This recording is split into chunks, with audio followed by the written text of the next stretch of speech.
하나님의 말씀 마태복음 25장 1절에서 13절, 마태복음 25장 1절에서 13절의 말씀입니다. 마태복음 25장 1절에서 13절까지의 말씀 함께 보도록 하겠습니다. 제가 먼저 한 절 읽겠습니다. 하늘나라는 등을 들고 신랑을 맞으러 나간 10명의 처녀에 빗댈 수 있다.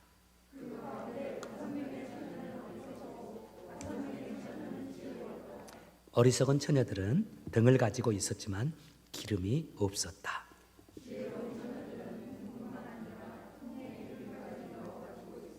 신랑이 오는 것이 매우 늦어져서 처녀들이 모두 졸다가 잠이 들었다.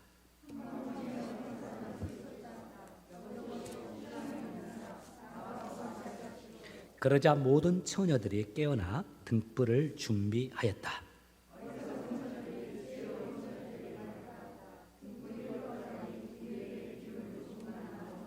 지혜로운 처녀들이 대답했다. 안 돼. 우리가 함께 쓰기엔 기름이 충분치 않아. 기름 파는 사람에게 가서 사렴.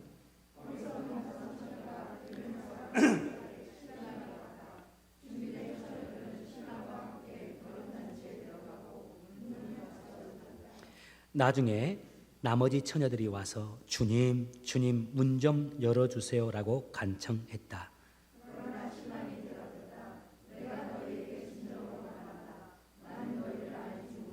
같이 읽을까요? 그러므로 항상 깨어 있어라. 그 까닭은 너희가 그날과 그때를 알지 못하기 때문이다. 아멘. 예, 앉으시기 바랍니다.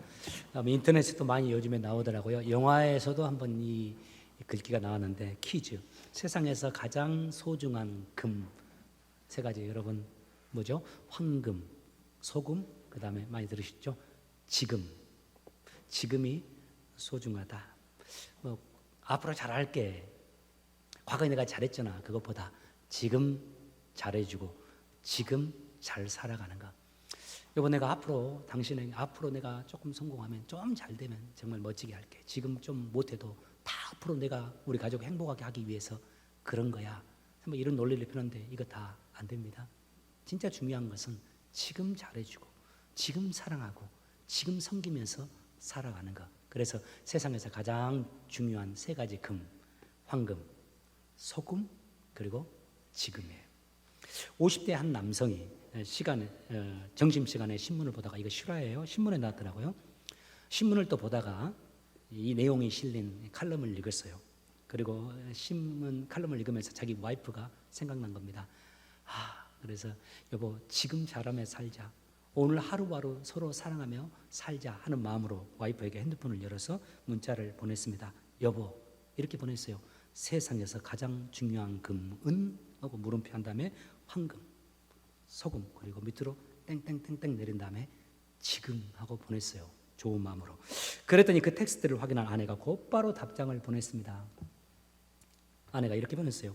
지금 내가 가장 원하는 금은 현금, 입금, 지금. 아내 그 이야기를 듣고서 남편이 씩 웃으면서, 우리 와이프 역시 센스가 있어 하면서 남편이 다시 이렇게 텍스트를 하나 보내면서 오후 근무를 시작했습니다. 아내에게 이렇게 보냈습니다. 지금, 입금, 쬐끔. 여러분, 지금 팬데믹 시간 보내고 있는데 우리에게 지금 가장 중요한 것이 뭘까요? 우리가 그리스도인들이잖아요. 그리스도인들로서 우리의 삶에 지금 우리가 우선순위로 삼고 살아가야 할 거 뭘까요? 우리가 지금 바쁘잖아요. 팬데믹이 됐는데 더 바빠졌어요, 사실은. 왜냐하면 우리의 삶이 위기를 당하고 있기 때문에 내 삶의 터전을 지키기 위해서, 또 내 가정을 지키기 위해서 더 지금 분주하게 뛰어야 하는 상황이 됐거든요. 그런데 이때 우리가 우선순위로 삼고 살아야 할 것이 있습니다. 지난주 제가 목사님 세미나 참석했지 않습니까? 저도 스스로 게을르지 않기 위해서 백방으로 사실 뛰어다닙니다. 메릴랜드에서 세미나 있다면 메릴랜드로 가고, 오늘 밤에는 또 저희 목회자 모임에 또 한 군데 있어서 밤에는 또 그 모임에 참여해서 또 창조과학회 세미나를 듣고 하면서 제가 공급받고 여러분에게 나누어 드리려고 하고 있는데요. 그때 세미나 때 강사들 그리고 우리 패널들로 나왔던 분들이 다 하나같이 하는 말이 그거였어요. 이 팬데믹의 기간이 길어지면서 우리가 잠에 빠지고 있는 것 같다. 영적 잠에. 다 하나같이 그렇게 말했어요. 팬데믹으로 인해서 우리가 무서워하면서 두려워하면서 기도의 모임도 없애버렸고, 성경 공부하는 모임도 없애버렸고, 예배조차도 다 줄이고 딱 달랑 주일 예배 하나 드리면서 오랜 세월, 이렇게 긴 세월 2년 가까이 보내고 있지 않습니까? 그러다 보니까 주님 믿기는 믿고 주님을 사랑하는 마음도 있는데 주님에 대한 열정이 사라져버렸어요. 그리고 각자에게 영적인 힘이 쭉 빠져버렸어요. 그뿐만 아니에요. 목회자들도 지금 이게 이제 힘이 빠져가지고 이게 어떻게 해야 될지를 모른다는 거예요. 또 뭘 하자 해도 다 두려워서 참여를 안 하니까. 그런데 여러분 이거 아시죠? 참여할 수 있는데도 내가 귀찮아져 버렸어요. 이번에는 지금 팬데믹이 길어지면서 참여를 안 해버려요. 그러니까 또 공동체조차도 약해져 버렸어요. 공동체가 약해지니까 이제 모두가 다 어려움을 당하게 돼버렸어요. 생명을 공급받지 못하게 돼버린 겁니다. 다 이거 저도 그렇게 토의할 때 그런 말을 했고 다른 목사님들도 그 말을 했어요. 미국은 참 그런 거 잘합니다. 설문조사를. 교회에 다니고 있는 교회 성도들 가운데, 그리스도인 가운데, 목회자 포함해서 가장 스트레스 지수가 지금 높은 사람, 팬데믹 기간 가운데 팬데믹 지수가 가장 높은 사람 누구였을 것 같아요? 제가 지난주에 말씀드렸을 것 같은데 목회자로 나왔어요. 성도, 그리스도인 가운데, 예수 믿는 사람들 가운데, 교회 안에 있는 사람 가운데 가장 지금 스트레스가 높고 애탄 사람들이 이 목회자라고 나왔습니다. 왜냐하면 우리가 영적인 이 게으름 속에 빠져들고 있거든요. 나태해져 버렸어요. 그리고 여러분 생각해 보십시오. 불과 2, 3년 전에는 결코 타협하지 않았던 여러분의 삶에, 저의 삶에 선들이 있었잖아요. 그런데 그런 선들이 이제는 무너져 버렸어요. 스스로 우리가 그런 선들을 내어놔 버리고 그런 선들을 이제 깨뜨리고 타협하는 상황이 되어버렸습니다. 그리고 그것이 익숙해져 버렸어요. 그리고 주님의 뜻보다는 이제 내 필요, 그리고 내 감정, 그리고 내 생각을 선택하며 살아가는 것이 되어버렸습니다. 한마디로 말하면 영적으로 우리가 무뎌져 버렸어요. 과거에 내가 기도하고 때로는 피곤해서 기도의 자리에 나오고 싶지 않아도 어쩔 수 없이 나와서 기도하다 보니까 내 영혼이 막 살아서 움직이면서 하나님이 원하신 것을 선택하며 살았는데 이제는 이 팬데믹 가운데 모이지 못하고 기도하지 못하고 교제하지 못하고 하면서 내 영혼이 무뎌져 가지고 이제 마음이 서서히 영적 잠에 빠지다 보니까 이렇게 우리가 점점 더 하나님으로부터 멀어지는 이런 결과에 이른 겁니다. 그래도 여러분들 이 주일에 이렇게 교회 나오고 예배 드리는 거, 우리 교회는 그래도 참석률이 상당히 많은 편에 속합니다. 감사를 드려요. 그러면서 이제 목사님 한 분이 이제 곧 은퇴를 앞두고 있는 분이에요. 강준민 목사님이라고 여러분들이 책에서 많이 보았을 거예요. 많은 책 썼습니다. 이민 목회를 하는 분인데 이런 말을 했어요. 그분이 근데 진짜 안타까운 것은 여러분 하면서 목회자들조차도 영적 지도자들조차도 코로나를 핑계로 합리화시키면서 게을러지고 있다. 자기만 게으른 게 아니라 성도들을 이제 영적인 수렁에 빠지는 것도 팬데믹이잖아, 괜찮잖아 하면서 그냥 두고 보고 있다는 거예요. 그러면서 여러분 방만하게 관망하지 마세요. 어떻게 성도들을 돌보고 영적으로 교회를 깨워갈지를 고민하세요. 그러면서 두려움고 떨리는 마음으로 구원을 이루라고 주님이 말씀하셨는데 진짜 지금이야말로 목회자도 그렇고 성도들이 두렵고 떨리는 마음으로 구원을 이룰 때니까 목사님들 정말 힘을 내서 다시 한번 교회를 잘 섬겨주시길 바랍니다. 이 말씀을 하시더라고요. 자, 이러한 때 팬데믹 기간 가운데 오늘 말씀이 우리가 정말 마음에 기억하고 지내야 할 우선순위가 되는 말씀이라고 봅니다. 마태복음 25장 13절에 오늘 본문 말씀 이렇게 하죠. 그러므로 항상 깨어 있어라. 그 까닭은 그날 너희가 그날과 그때를 알지 못하기 때문이다. 팬데믹의 기간을 보내면서 하나님께서 오늘 우리에게 주시는 말씀, 우선순위로 우리가 마음에 품고 하루하루를 살아야 될 말씀이 이겁니다. 깨어 있어라. 팬데믹의 기간이라고 해서 깨어 있지 않아도 된다는 말씀이 아닙니다. 오늘 말씀 항상 깨어 있어라. 본문의 말씀 정확히 이해하기 위해서는 당시 이스라엘의 결혼 관습을 다시 한번 생각해 볼 필요가 있습니다. 많이 들었을 겁니다. 당시 유대인들의 결혼 관습은 3가지 단계로 진행되었습니다. 우리하고는 조금 다릅니다. 첫 번째 단계는 혼인 계약을 합니다. 이 신랑이 신부의 아버지에게 결혼 지참금을 지불하면서 결혼 계약이 성사가 되는 단계입니다. 그래서 신랑 아버지가 결혼 지참금을 준비했다가 신랑에게 주고 신랑이 그 결혼 지참금을 가지고 가서 신부의 아버지에게 주는 겁니다. 두 번째 단계는 약혼식 이후의 관계입니다. 둘이 서로 약혼을 합니다. 이제 식을 합니다. 그 뒤로 약 1년 정도 신랑은 신부와 함께 살 집을 마련합니다. 좀 한국 정서하고 비슷하죠. 보통 집 하면은 한국 사람들 남자가 이렇게 결혼하기 전에 마련하잖아요.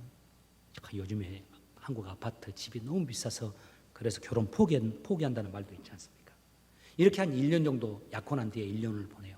세 번째 단계는 이제 결혼식 하는 단계입니다. 결혼하고 나서 완전히 같이 살면서 이제 온전한 부부가 된 겁니다. 그런데 결혼식이 우리하고는 조금 달라요. 신랑이 자기 집에 성대한 잔치를 음식 같은 것을 마련해 놓고 결혼식 있기 전에 신부의 집에 가서 신부를 직접 자기 집으로 데려옵니다. 이때요, 신부를 데리러 갈 때 밤에 데리러 갑니다. 날이 어두워지면. 그런데 이때 신부의 친구들, 아직 결혼하지 않는 처녀들이 신부의 들러리를 써요. 신랑이 저기서 다른 마을에서 온다면은 그 신랑이 오는 저 거리 입구에서 이 신부의 친구들이 서서 신랑을 맞이합니다. 노래를 부르거나 하면서요. 아주 재밌게요. 그리고 그 신랑을 데리고 신부에게다 이렇게 데려주면서 두 사람이 이렇게 만나게 해주고 이제 혼인할 수 있는 장면에 들어가죠. 그런데 이 신랑이 신부의 집으로 올 때가 일반적으로 특별한 경우를 제외하고서는 다 겨울에 찾아왔어요. 그래서 신부의 들러리들, 신랑을 만지러 가는 들러리들은 등을 준비했습니다. 기름을 준비했다가 이제 신랑 오면 환하게 한 10명 정도, 20명 정도가 불을 밝히면서 그 신랑을 신부의 집으로 인도해 가는 거죠. 그거 참 멋질 것 같아요. 그것도 캄캄한 밤에 이 신부 친구들이 이렇게 환하게 불을 밝히면서 신부의 집으로 데려가서 두 사람 만나게 해주는 거예요. 오늘 이 이스라엘 사람들의 결혼 풍습을 모티브로 해서 빗대어서 주님이 이 땅에 오실 때, 우리의 신랑으로 오실 때 이루어지는 혼인잔치의 이야기를 설명하는 겁니다. 앞으로 이루어질 이야기예요. 여기서 혼인잔치는 예수님의 재림시에 이루어지는 하늘잔치를 말합니다. 그리고 여기서 신랑은 우리가 알다시피 우리 예수님, 주님을 말해요. 그리고 신부는 주의 신부, 성경을 읽다 보면 특별히 계시록에 주의 신부가 나올 겁니다.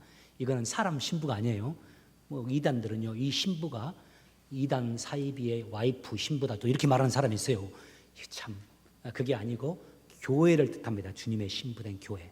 그리고 신부의 들러리들은 우리 교회 안에 속해 있는 우리 개개인들 한 사람 한 사람을 말하는 겁니다. 10명의 들러리 처녀들이 우리를 말하고 있는 거예요. 자, 성경을 보니까 이 10명의 들러리들이 있는데, 처녀들이 있는데 5명은 주님의 혼인잔치에 같이 참여하고 5명은 혼인잔치에 참여를 못합니다.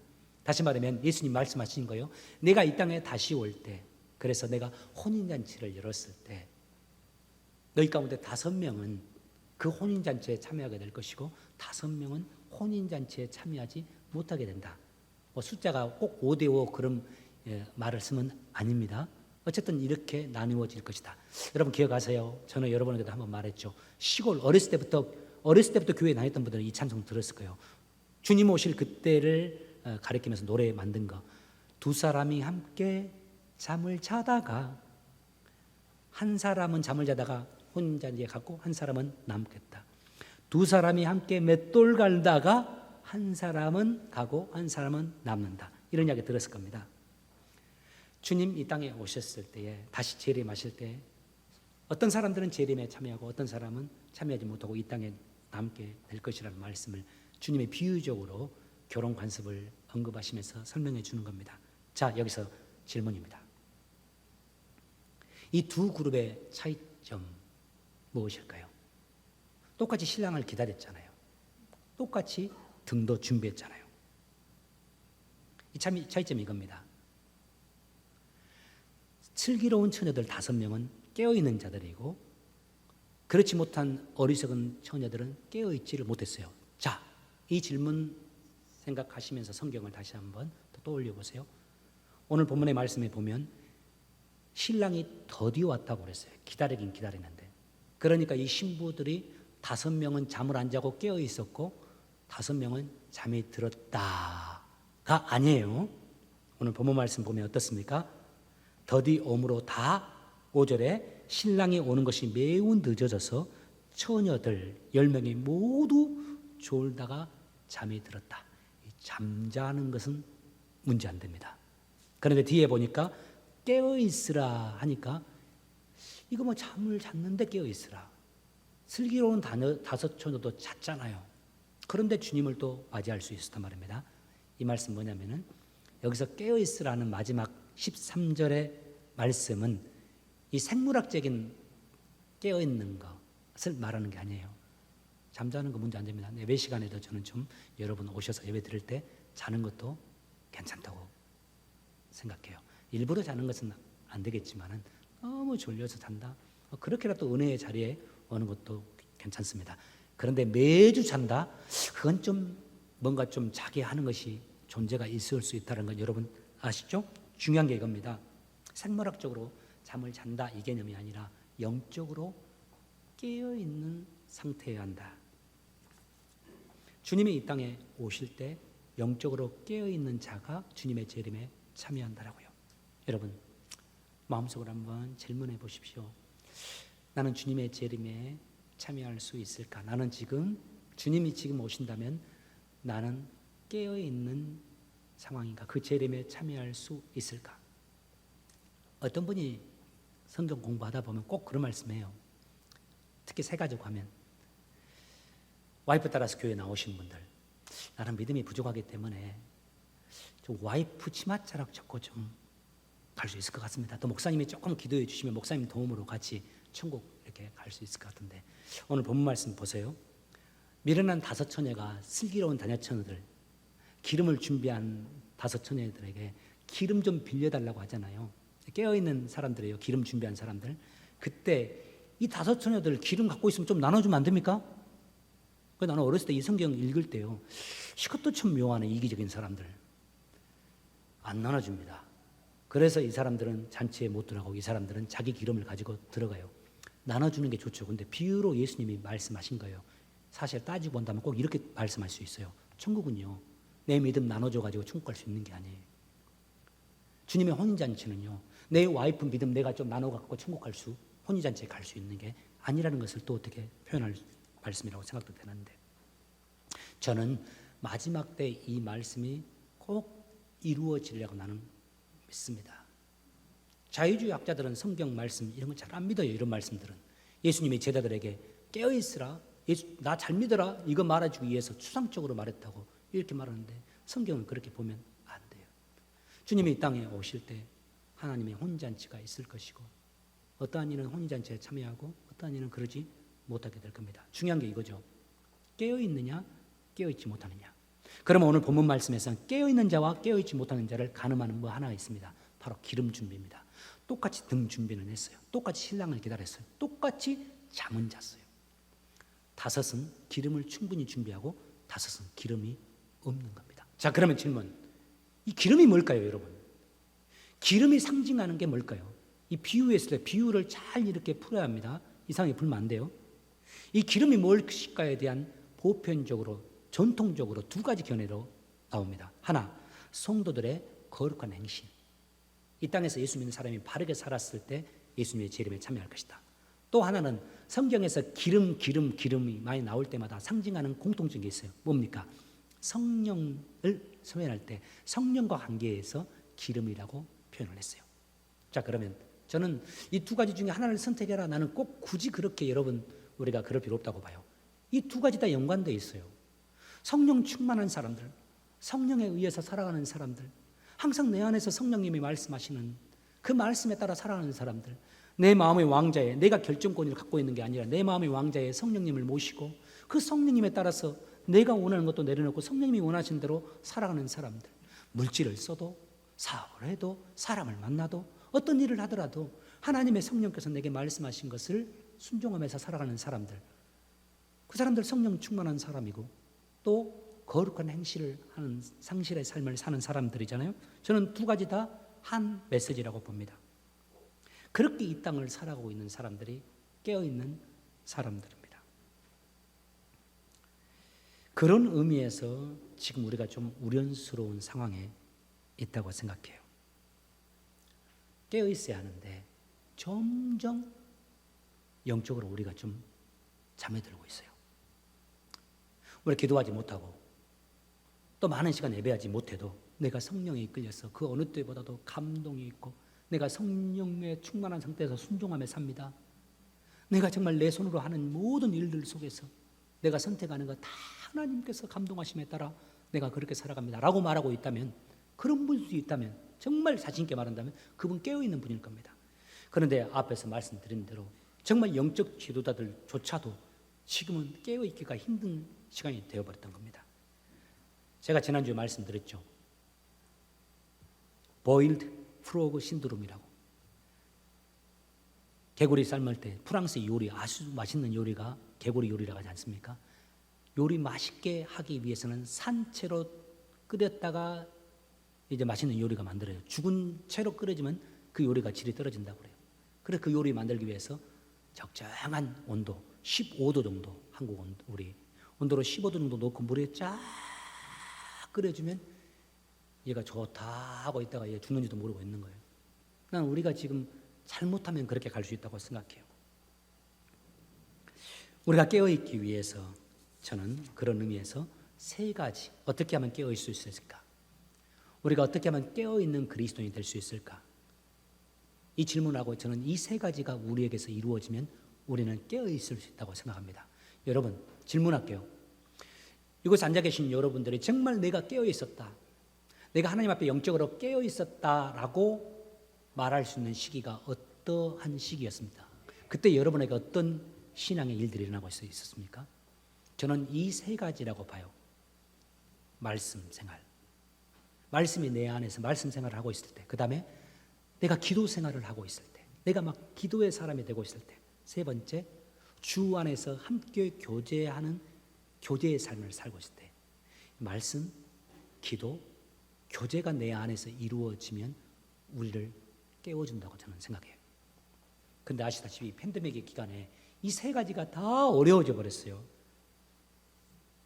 말씀, 전에는 예배 가운데 많이 나오니까 새벽에 나와서 듣고 금요기도에 또 나와서 듣고 또 본당에서 주일 예배 드리고 말씀 듣고 그 다음에 식사 끝난 다음에 또 성경 공부하면서 말씀 들었잖아요. 그리고 가정에 돌아가서 또 개인적으로 말씀 읽었죠. 근데 지금은 그러기가 힘들어요. 겨우 주일날 한 번. 또 보니까 우리 교회 성경 읽기 한번 봤어요. 제가 흐름을. 팬데믹 이전과 팬데믹 이후에 성경 읽기 보고하는 장수를 한번 봤더니 팬데믹 이전이 우리 교인들이 읽은 성경 장수가 많아요. 팬데믹 이후에 점점 더 줄어들고 있는 거예요. 그러니까 말씀 읽는 것이 약해지는 거죠. 이 말씀이라는 것은 우리의 심령을 깨뜨려 줍니다. 우리가 읽을 때 하나님의 말씀은 살았고 운동력이 있다고 하셨잖아요. 우리의 관절과 골수를 다 깨는 거예요. 우리의 사고를 깨버려요. 그래서 우리가 하나님의 말씀을 읽을 때 아무것도 아닌 것 같은데 이 말씀이 내 안에서 막 살아 움직여요. 아무것도 아닌 것 같은데 막 나를 변화시켜요. 그래서 나를 회개에 이르게 하기도 하고 깨달아서 돌이키게 만들어주는데 이 말씀이 약해져 버렸어요. 두 번째, 기도도 약해져 버렸어요. 여러분, 기도라는 것은 내가 기도할 때, 성경을 읽을 때 깨닫지 못하는 것을 내가 기도할 때 깨달을 수 있도록 도와줍니다. 또 내가 기도하면 누구를 도와라. 지금 그 사람이 약하지 않느냐. 또 내가 기도하면 야, 너 그 부분에서 네가 잘못 가고 있잖아. 이렇게 가야지. 하나님이 다 깨닫게 해주잖아요. 누구를 미워하다가도 기도하면 하나님이 미워하지 마. 내가 너를 이해하는 것만 해도 대단한 거니까 그 사람을 이해해줘. 이런 말씀도 주시죠.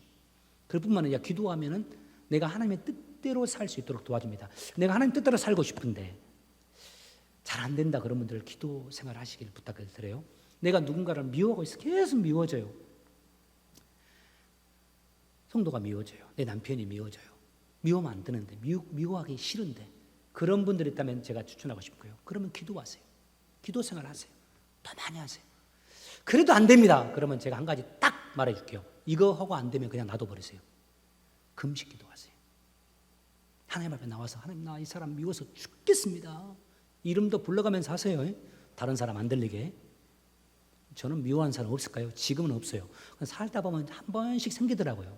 그때 저는 일기도 쓰거든요. 가끔씩. 하나님, 그 누구 그 사람 왜 그럴까요? 나 그 사람 때문에 너무 힘들어요. 내가 목사인데 이렇게 미워하고 있어요.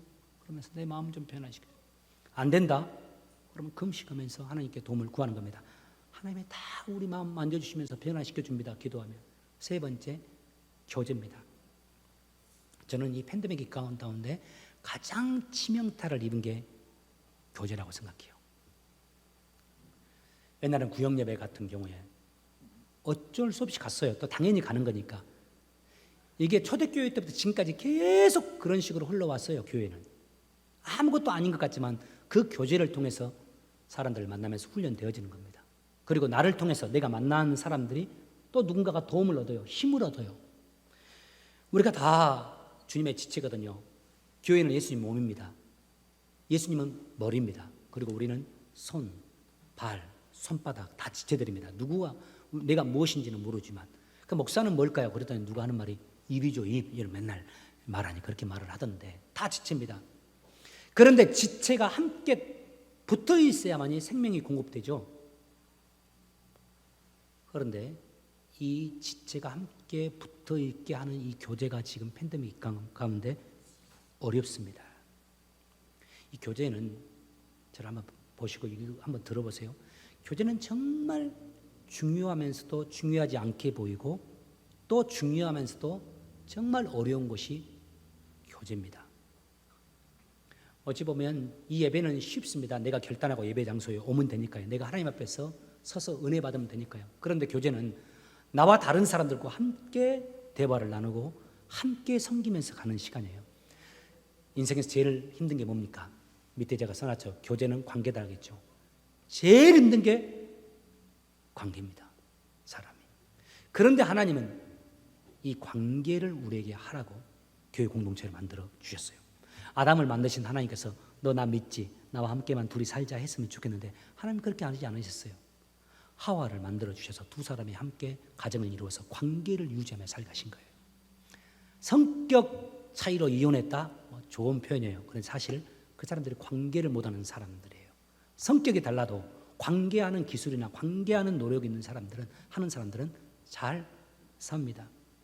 그래서 관계에 연약한 사람들 혹은 자기 중심으로 살았던 사람들, 자기 중심적으로 삶이 형성된 사람들은 관계가 그렇게 힘들어요. 그러다 보면 구역 모임 가자고 해도 또 같이 모이자고 해도 힘들어요. 안 모여요. 내가 좋아하는 사람들이 있으면 그 자리는 갑니다.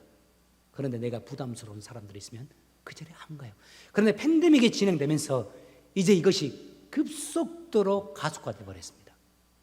그래서 모이자고 해도 부담스러우니까 안 갈래요. 그런데 그렇게 진행되면서 안 가면 안 갈수록 어떻게 됩니까? 외로워집니다. 약해집니다. 내 친한 사람들만 만난다? 그러면 성숙이 없습니다. 나와 다른 사람 만나면서 내가 깨어지고 나와 다른 사람 만나면서 내가 다듬어져야 되거든요.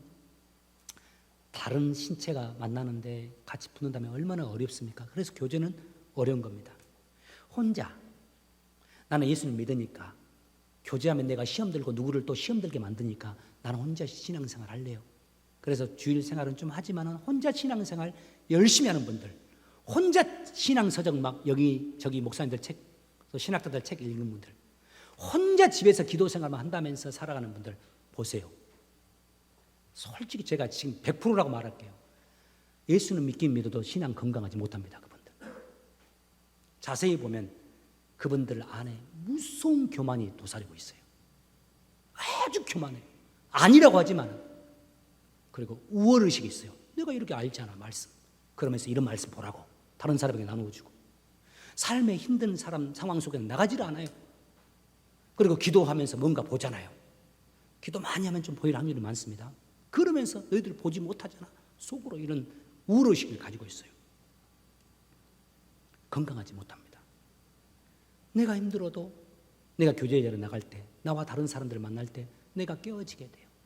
다듬어지게 돼요. 성령께서 나를 막 내 마음을 흔들어 대시면서 보드끼게 만들기도 하세요. 그래서 내가 그래도 피하고 싶지만 피하지 않을 때 하나님이 나를 다듬어 주세요. 또 교제를 회피하는 사람들, 또 사람들의 한 종류가 있습니다. 이분들 예수 믿기면서도 교제를 회피하는 분들은 피의식을 가지고 세상을 사는 걸 제가 많이 봐요. 교제 힘드니까 피하죠. 그런데 누구 때문에? 그리고 누가 조금만 힘들게 하면 그 말 한마디로 뒤로 넘어져 버려요. 늘 어린아이와 같이 평생을 그렇게 살아가는 거예요. 제가 여러분에게 또 저 자신도 노력합니다. 힘들어도 교제의 자리 나가고 힘들어도 교제를 적극적으로 참여해야 합니다. 그것도 기술이 필요해요. 관계니까요.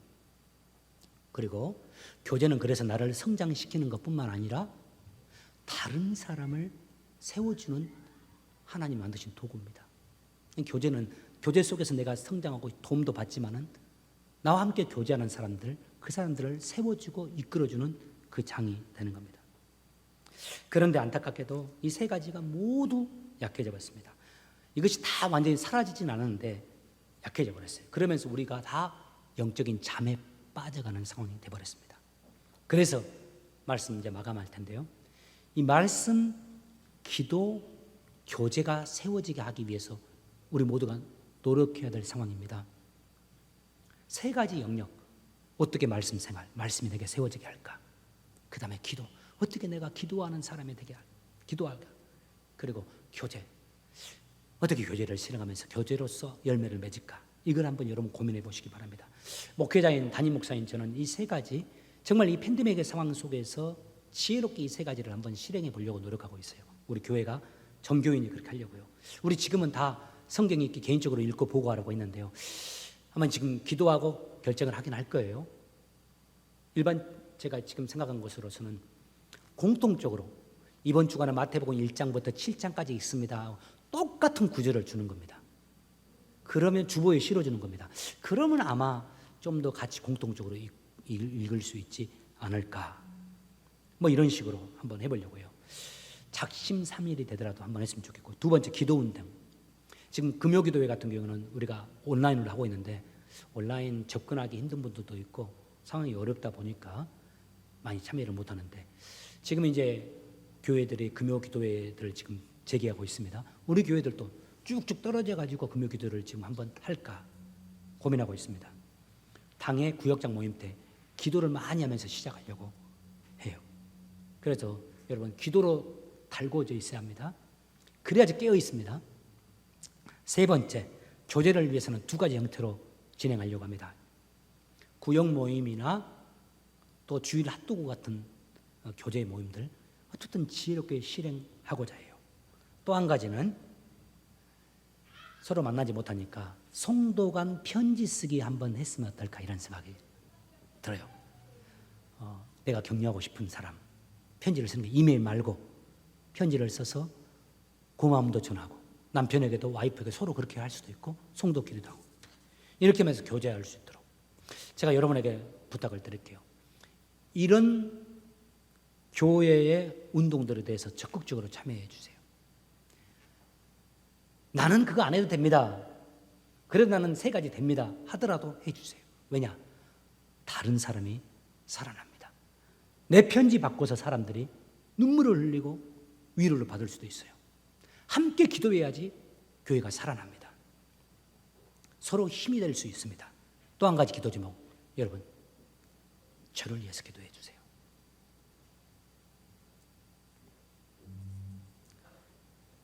중기 좋은 거지, 그냥 가자. 내 안식년이라고 생각하고 새벽기도도 없으니까 주일날 말씀 하나 딱 준비해가지고 말씀 전하지 뭐. 이런 말들도 하는 분들이 있었어요. 내 마음속에도 순간순간 그게 다가오기도 하고요. 내가 20살부터 지금까지 계속 교회에서 이렇게 목회자로 살아왔는데 안식년 생각하고 주일 설교 하나 준비하고 편하게 살아. 성도들 뭘 그렇게 힘들게 고치려고 그래. 그러지 않도록요. 제가 깨워서 여러분들 앞에서 인도해 갈 수 있도록 주님의 뜻을 잘 분별하면서 여러분 모두 함께 우리 교회가 깨어있을 수 있는 교회로 인도해 갈 수 있는 그런 목사 되기 위해서 여러분 기도해 주시길 바랍니다. 마지막 말씀 히브리서 10장 38절 39절 말씀 여러분과 함께 나누면서 말씀 마감하자고 합니다. 주님이 이렇게 말씀하세요. 히브리서 10장 38절 나의 의인은 믿음으로 살 것이다. 그가 뒤로 물러서면 내 마음이 그를 기뻐하지 않을 것이다. 우리 주님이 우리가 뒤로 물러서는 것을 기뻐하지 않습니다. 우리 믿음이 후퇴하는 것을 주님이 원하시지 않습니다. 팬데믹이지만 더 열심을 내고 더 전심으로 주님을 바라보면서 함께 전진해가는 저와 여러분 되시길 주의 이름으로 축복합니다. 우리 다 같이 자리에서 일어나셔서 찬양하면서 준비한 물질 하나님께 드리겠습니다.